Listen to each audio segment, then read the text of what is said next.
care from people who care.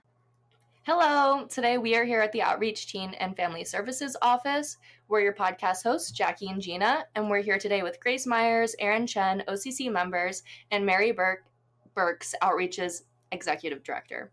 Today, Erin is going to be interviewing Mary to find out more about Outreach's organization, as well as discuss school refusal, which, fun fact, is Erin's topic for her passion project. Before we get into our main topic, we're going to do some Fast 5 questions. So our first question, this or that, is would we rather see the future or change the past? I would definitely want to foresee the future. I'd like to know what will happen. Yeah, I think I would prefer that too.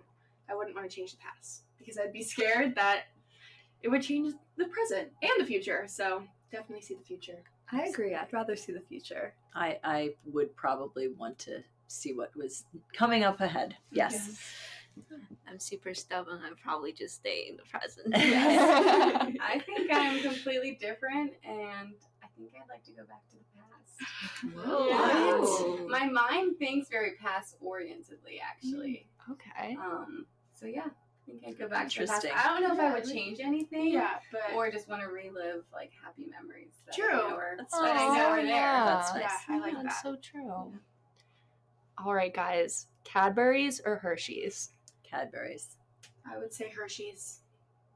I'd say neither. I don't like chocolate at all, so I love chocolate. I'll take my Sour Patch Kids. There's a niche for that. You know? Right. That's a niche market. Okay, Erin, do you have a preference? Yeah, Hershey's. Oh, you said Hershey's. Okay. I would say neither either. Because You don't I like only have chocolate? dark chocolate. Yeah. Yeah. I don't know if Well, Cadbury's makes some really good dark chocolates. do they? Hershey's has dark chocolate. Yeah. Well, it just can't have milk. Yeah. It doesn't have Okay. milk. That's, yeah. Gotcha. I would I didn't be know in. dark chocolate didn't have milk. Some What? doesn't. It has to Okay. be like extra. How do they make, like, like 90%? Yeah, the cacao. Yeah, cacao. 96%. Learned something new. Mhm. Okay. Yeah. Next, this or that, would we rather live on a farm or live in a forest cabin? Oh, forest cabin. Yeah, that sounds Forest great. cabin. Definitely. I think that in theory I would like to live on a farm, but then I would just not take care of the animals as I should. I would want to hang out with them, but not like do the dirty work. So definitely forest. I agree, because I feel like it'd be right by a lake, so then I feel like that would be so much fun. True. Yeah, I would say forest cabin. I feel like a farm is like, then a lot of jobs come with it. I don't want to do all that. Actually, probably on a farm because I'm a little bit worried about the worms in the forest. Okay, That's fair. That's fair.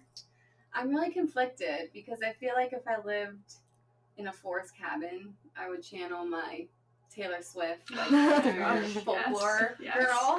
Isn't that But what we want? but on the other hand, like one of my dreams in life is to have an animal sanctuary. Yes. So that's what I would envision on my little farm. So I think I'm gonna go with farm. Love it. Instant noodles or pizza? Oh, pizza. Pizza. I say instant noodles. I'm with you, Grace. Instant Mm. noodles. Instant noodles, I have 20 of them in my home. She's ready to go. Stocked up, Erin. Yeah. I agree. Ramen's my favorite food, so it's Love ramen. so good. Mhm. I do like ramen, but like pizza. I don't know. Something about pizza. Okay, shooting stars or lightning? I would say shooting stars. Make a wish. Yeah. I'm scared of lightning, so I don't like shooting thunder, stars. so thunder comes with Yeah. lightning. I'm scared of so I feel like- storms in general. Shooting stars for sure. I don't like shooting thunder. stars. I think they're like way prettier, and then it's like they're not going to kill you. It's very windy. Yes. Good point. Yeah. Yeah, I think shooting stars. I haven't really seen a whole lot of them. Yeah.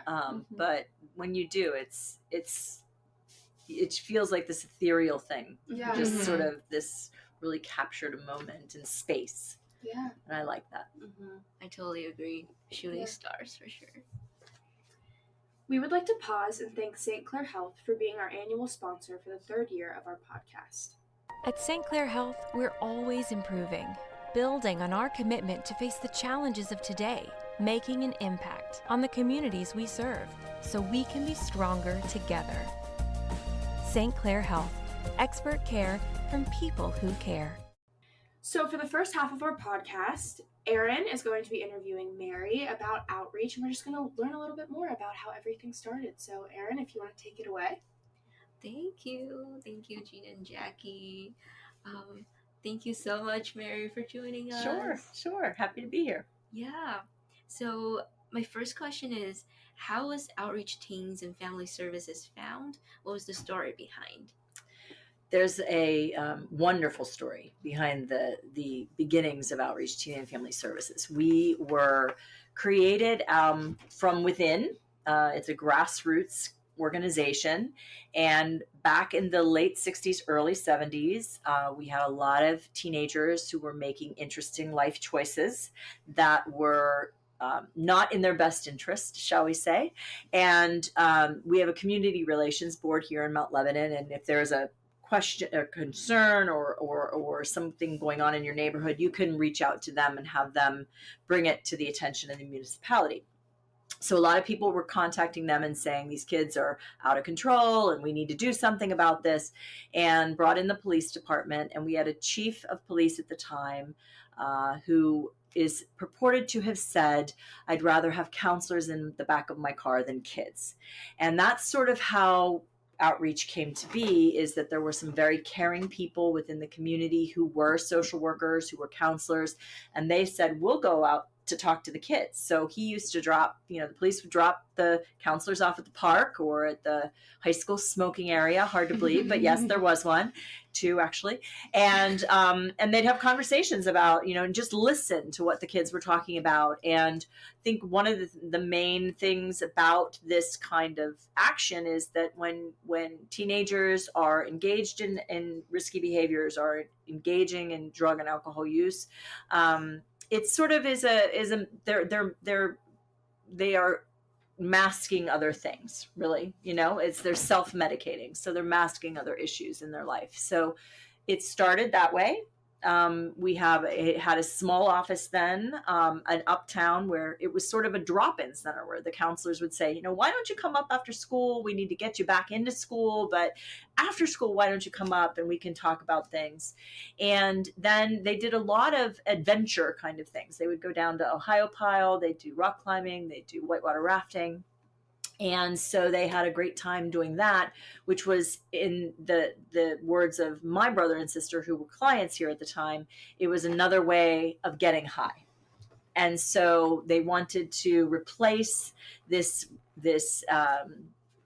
drug and alcohol with something fun, with something that would feed that part of them that wanted to have that adventure and wanted to experience that sort of high in a safe way. So that's how it began. Back in 1974 was when we were initially funded with money from the Pennsylvania Law Enforcement Assistance Agency, and Chief Verrilman, our chief of police, is the one who applied for that money. So that's when we actually came into becoming official. It was 1974, so 50 years ago. Wow, that's really cool. Yeah. I love that story. Sure. Thanks for sharing. I love the story too. It's great. It's great. Yeah. So that kind of leads to the next question we have is, have the presenting problems of the child, teens, and families that Outreach serves changed or not changed throughout the years? Definitely has changed. I think that one of the benefits of being a community-based agency is that we are in the community, we hear what's happening. Our partners in the school district or in the community itself are coming to us with, we are seeing these issues, we are having these conversations with kids. And we moved from the drop-in kind of setting to one where you make appointments. And that evolved because parents and their kids are very busy. Over the past 50 years, a lot has changed in households. And so it has been in our best interest to make sure that we are adapting and we're evolving along with the kids and the needs that are here. Where we started with drug and alcohol was our main issue that our kids were dealing with. Our big issues nowadays are anxiety, panic, depression, suicide ideation, adjustment issues, behavioral issues. Drug and alcohol is like 5th on the list now. Wow. Yeah. That makes sense. And so I'm hearing you said a lot about community and people helping each other. Yes. So we are curious, when and why did you join Outreach, and what motivated you to stay? I joined Outreach in 2014, so 10 years ago this October. I was on the board of directors at the time, and the executive director decided to step away, and I was in transition in a job, and they asked me to step in just to sort of fill the seat for a little while. And then it became a real passion of mine because my brother and sister were clients here. It's sort of in my DNA. I talk about how important this place is. Just having the ability to save one kid, to have one child make a difference, has a ripple effect out into the community through their friends, through their family, and into the future. So how does that child adjust as they're moving into college or career or armed forces, whatever that might be? So we're giving them this foundation of coping skills and a toolbox that they can reach into for later in life. So from my perspective, that's why I'm here, is to make sure that all of the counselors can do what they do. I'm in charge of fundraising for the agency and creating relationships with partners in school districts and companies and communities. So my job is to make sure that they can do theirs. So that's why I'm here. Wow, that's amazing and very inspiring. I really like what you talked about, the ripple effect, like making small steps are really important to achieve something big and to Absolutely. youth development. Yes. But I'm also sure that as a nonprofit, there has probably been roadblocks and stuff like that. Yes. So, Yes. yeah, just wondering, what were some big challenges that Outreach had to overcome? Fundraising in nonprofits is very difficult in a lot of ways, and so that has always been a difficult situation. And foundation partners sometimes do not always want to fund agencies that do what we do. They might want to fund some other program or project that is affiliated with a different demographic or whatever it might be. So we do have those things to overcome. I think one of the things that I really focused on when I came on here in 2014 was the fact that we were not celebrating our donors as much as we should be. And so we made it a real effort to make sure that when we got a donation, we were thanking people. I write personal messages on every single thank you note that goes out of the agency to make sure that people know that we appreciate them, because they have options. They have a lot of places. There's a lot of great organizations in Southwestern Pennsylvania that they can give to. And when they choose us, we're grateful for that, because it makes a huge difference, because we are a small agency. So, the other part of it is that a lot of our funders like to talk to us about outcomes, right? They want that data, they want that information coming back. And with mental health, it's not easy, because they might be making a very small change. It's easier to look at something that changes from 85% to 100 than it is to look at something that's 97% to 100. And a lot of our kiddos are in that range where they're just making small changes to do more and to adjust in a better way. So those numbers are tough to find. And a lot of times our kids come through here and they don't really see a lot of changes long-term for 10 years, so we're not tracking them after they're here. So we have to focus on demographics. We focus on what the issues are. We talk about session numbers and make sure that we're giving that information to our funders as much as possible, because that's something to overcome. We also have challenges for retaining incredible employees. Maggie is one of those incredible employees that we hope to retain for quite a while. And we want to make sure that we always have a board of directors that is active, that's committed to fundraising on their own, that they're bringing all different kinds of people to the table to also join in the fun and to fundraise for us. And I would say that in the past, we had a lack of really professional marketing materials. We have an incredible development consultant now, and a lot of that has gone by the wayside. So we're really happy with where we are with that. Wow, thank you so much for all that efforts. And I really love the support system that you're building for everyone in the community. Thank you. Yeah. Thank you. So yeah, we are also curious about what were the stages of the development of outreach. What was some changes that are sort of step by step? Sure. So over 50 years, a lot changes. And like I said, we started more with a drop-in center. We moved to a small office, and then we moved to another office that was much larger in the middle of the business district. And then we've moved to the executive building, and that was in 2021. So we've had various places where we have the office and the business offices and the counseling rooms. And so the transition has been from, of course, the sort of group settings and drop-in kind of settings to more of the individual counseling settings, with group also around in when we have kiddos who require that kind of service. We went from just being that one little place to having amazing programs that Maggie is in charge of, and continuing to reach out to the community to find out what they are seeing, what they're seeing in their schools, what they're seeing in their neighborhoods, in their own families, and how can we address those needs. So I think we've become more connected in 50 years, much more connected to our community and the kids we serve and the families we serve. And I think that transition has been very helpful in developing all of our wonderful programs that are out in the community now. Wow, it must be so satisfactory to see the growth of outreach over the years. It has been, Erin. It has been wonderful to see everything come together and be able to help kids and families. I love that so much. Sure. Yeah. So actually, what do you foresee as the future goals of outreach? So this is a fun question. I love this question. We have an amazing strategic plan, and I could give you all this stuff about our pillars and all the wonderful things that we're doing with our strategic plan. My dream for outreach is to have little mini outreaches in every community that we serve, because then you can reflect the culture of the community in which you reside.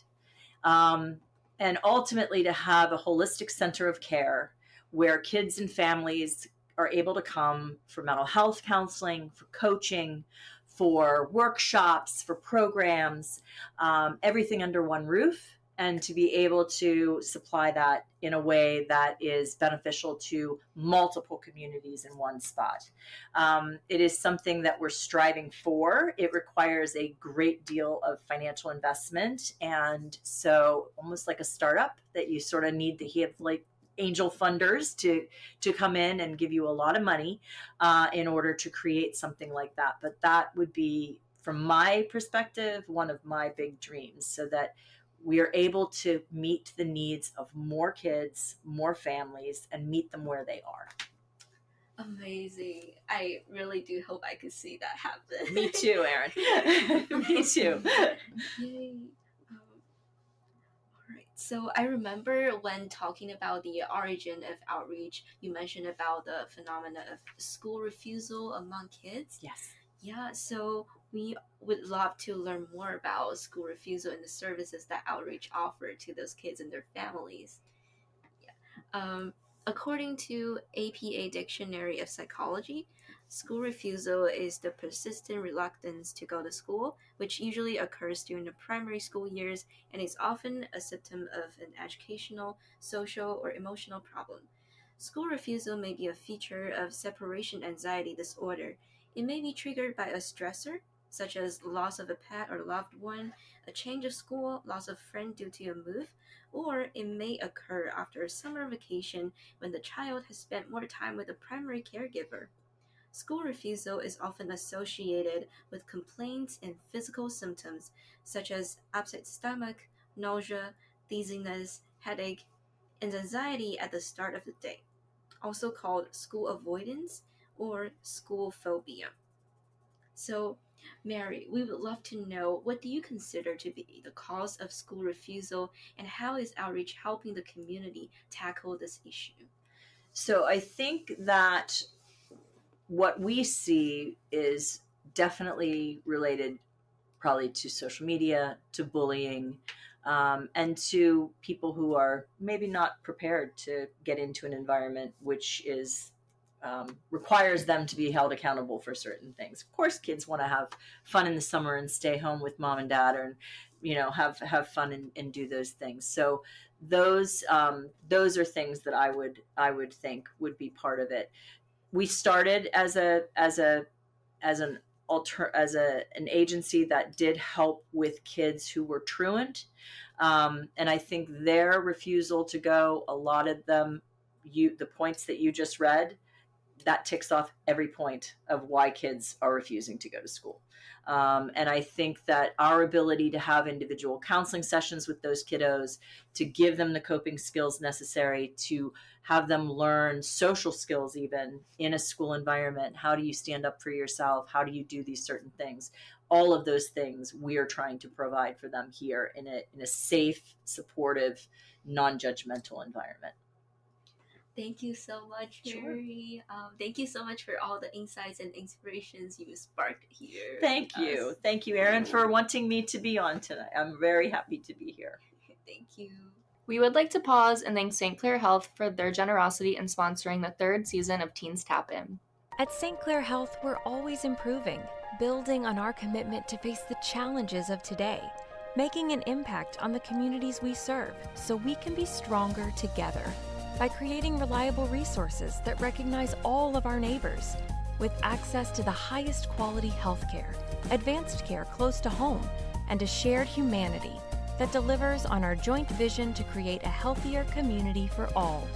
St. Clair Health, expert care from people who care. In the second half today, we're gathered with the OCC crew, and we're here to discuss some personal experiences that we've had with school refusal.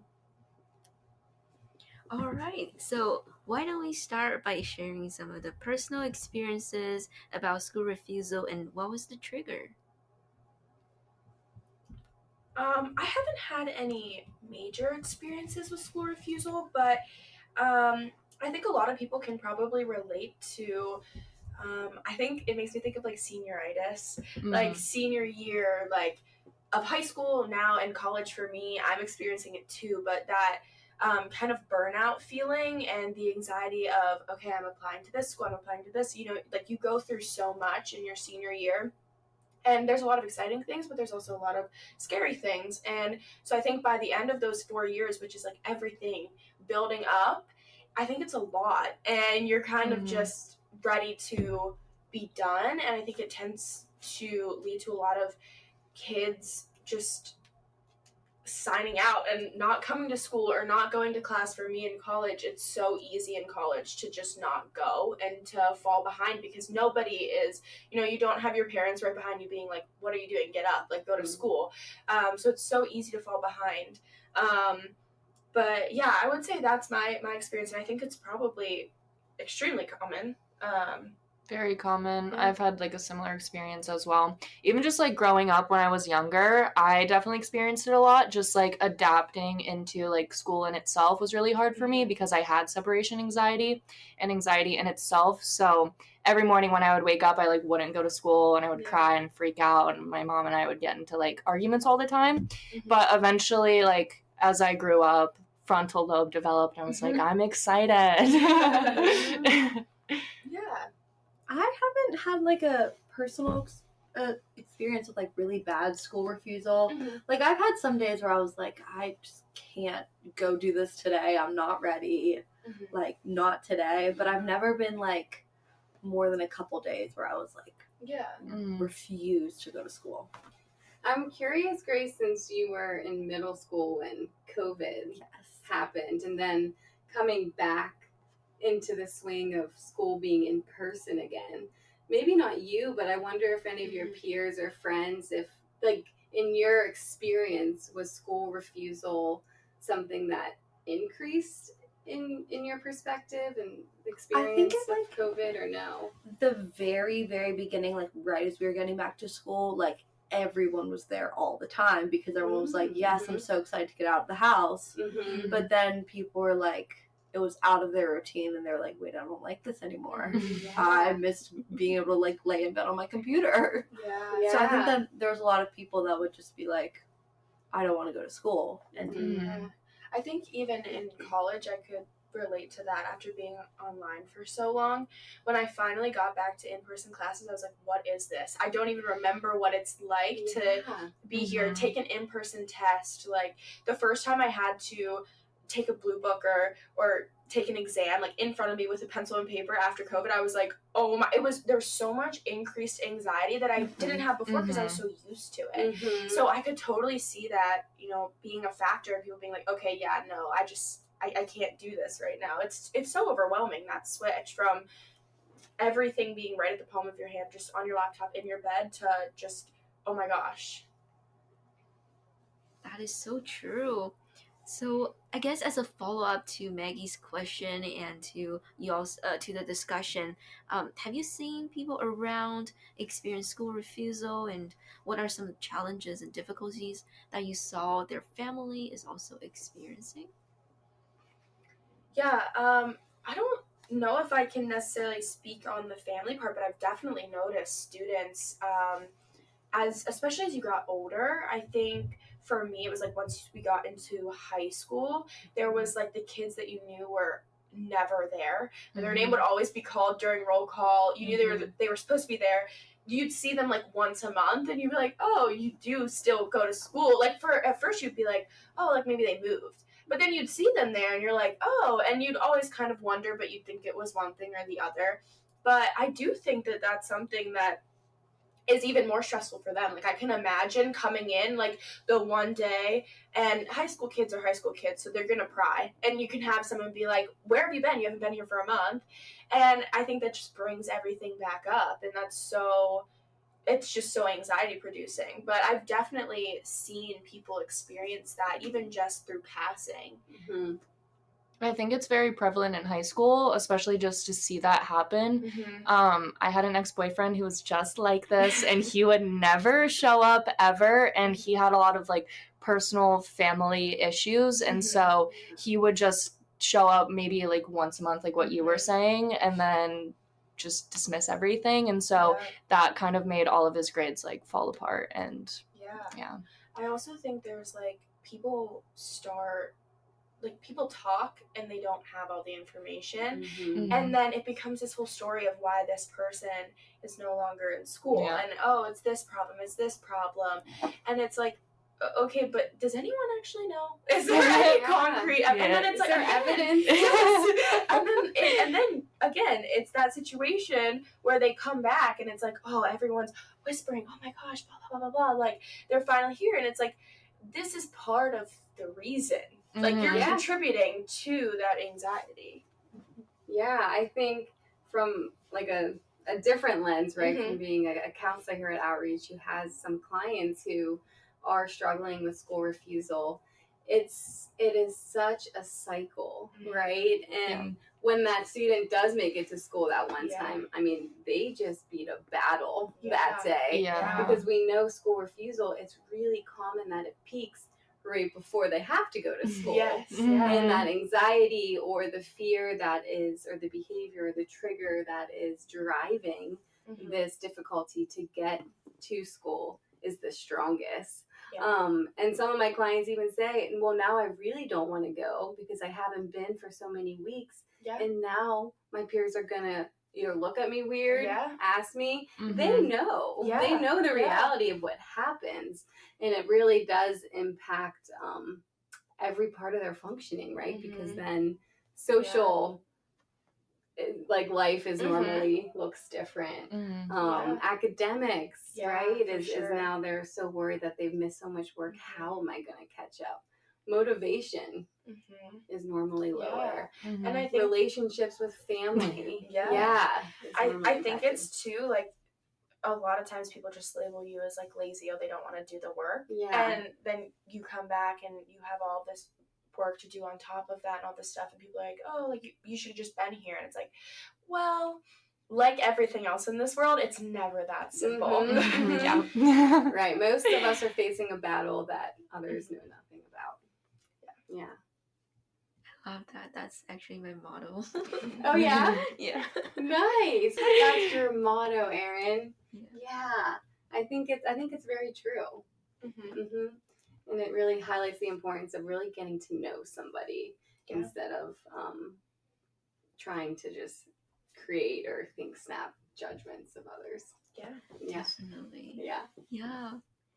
So since we've been talking about how prevalent and impactful school refusal can be, what are some of the tips that you have for coping with school refusal? Or maybe Maggie can give us some professional tips as well. Mm-hmm. Yeah, I mean, my unprofessional tips are, Yeah. I think it starts with the source, right? Like, there is a reason that these students don't want to be there, and a lot of times it's not actually the school. Like, there's something else. There's an outside, even in the definition that you talked about earlier, Erin, like, there is anxiety, maybe there's something going on at school, or at home, I'm sorry, or, it could be a variety of things. So again, like, you have to solve the source to fix that issue. And whether that be something like therapy, where you go and talk to someone like Maggie and she can help you through that, or just, again, you just have to go back to that issue before we can even be like, okay, yeah, go to school. We have to see what's going on otherwise. Well, Gina, I think you would make an amazing counselor one day, because that is really what we do, right? From the clinical lenses, there's always a lot of underlying reasons we choose to behave a certain way, right? Maybe it's our thought patterns, maybe it's feelings of fear or judgment, could be whatever. But I think something after really finding that core reason is, especially for school refusal, we have to look at supports, and we really have to partner with the student and with all these different people in their life, so they do feel that they can conquer this not on their own. It's a very isolating experience to have school refusal, and really the best way out of it is to really make sure the parent is on the same page. How do we validate what the student is experiencing instead of reassure them, oh, you don't have to go to school today. I experienced this too as a kid. That's not going to help get somebody to school. And it really does normally create divides, right? The student can feel like everybody's against me, like this. And so yeah, I think it's really all about partnering also with the school. Part of the school's job is to make sure their students are happy and healthy and learning in this environment. And I know Mount Lebanon School District is so helpful to partner with students that may be experiencing this, as well as other school districts in the area. And then friendships, right? If we're able to know that we go to school and we have somebody that gets us and that we can vent to and that we can just have a buddy with, that can truly make such a difference. And I think that's why it's so important to have mentorship programs in schools. Grace, I know you're a part of that at your school. Do you want to share more? From the school refusal standpoint, Yeah. my particular homeroom that I work with, my kids are always there. They Nice. always show up. It's very impressive. Yeah, it is. And then we work really hard to tell them about all of the support systems they have at the high school. Yeah. We have amazing school counselors. We have a school psychologist who's also great. And of course, all of their teachers and trusted adults and friends, and that they have so many people to go talk to if they're experiencing something like this. Yeah. And then just one of the things that I try to do is, like, if I notice that one of my friends has missed a day or two of school, like, text them and be like, hey, we miss you. How are you doing? Do you need a day? Can I pick up any work for you or anything like that? I just feel like that's, like, a way that I feel like I can help. Yeah, I like that. That makes me think of in elementary school when you'd have homework buddies and you'd miss a day, and then someone would come to your door with, like, the stack of papers and be like, here you go. Like, why don't we continue doing that? I know. Like, you know how Homework great that would be. buddies, Yeah, like, in high school, if I just had a bad day and I didn't go to school and then someone showed up to my door and it's like, here's all your stuff. Like, I care about you. And I reflected everything. Obviously, it makes it harder because you're taking so many different classes in high school. But, like, in theory, like, that is really, I like that you're talking about, like, checking in, like, this is what you might have missed. Because I do think that's an important part of it, like, realizing that you were missed. That huge, right? Because at the essence, I think a lot of people feel like no one remembers me, right? Yeah. Like, and that reach out, Grace, I mean, probably means more to that person than there's words to really express. Lastly, this podcast would not be possible without the support of St. Clair Health. Please listen to the following ad. At St. Clair Health, we're always improving, building on our commitment to face the challenges of today, making an impact on the communities we serve, so we can be stronger together. St. Clair Health, expert care from people who care. Thank you all to our listeners for your support. All right. And then I'd love to just share one really exciting event that will be happening on April 26th. Outreach will be celebrating 50 years as a community nonprofit counseling organization. And we will be celebrating that night at our annual gala. So like I said, the event will take place April 26th. And tickets will go on sale March 20th. So please keep a lookout for that information. It will be on all of our social media channels. Thank you. Thank you. Thank you.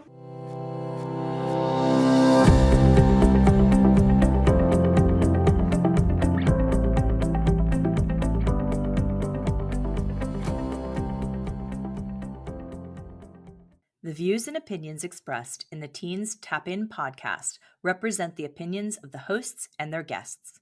The views and opinions expressed by Outreach Teen and Family Services employees, donors, and volunteers are their own and do not necessarily reflect the view of Outreach Teen and Family Services or the show's sponsors. The content here should not be taken as counseling advice. The content here is for informational purposes only, and because each person is unique, please consult your mental health provider or physician for any mental health counseling or other medical questions. The podcast should not be used in any legal capacity whatsoever, including, but not limited to, establishing a standard of care in a legal sense, or as a basis for expert witness testimony. No guarantee is given regarding the accuracy of any statements or opinions made on the podcast. If you find any error in any of the content of the podcast, please contact us at podcasts@outreachteen.org.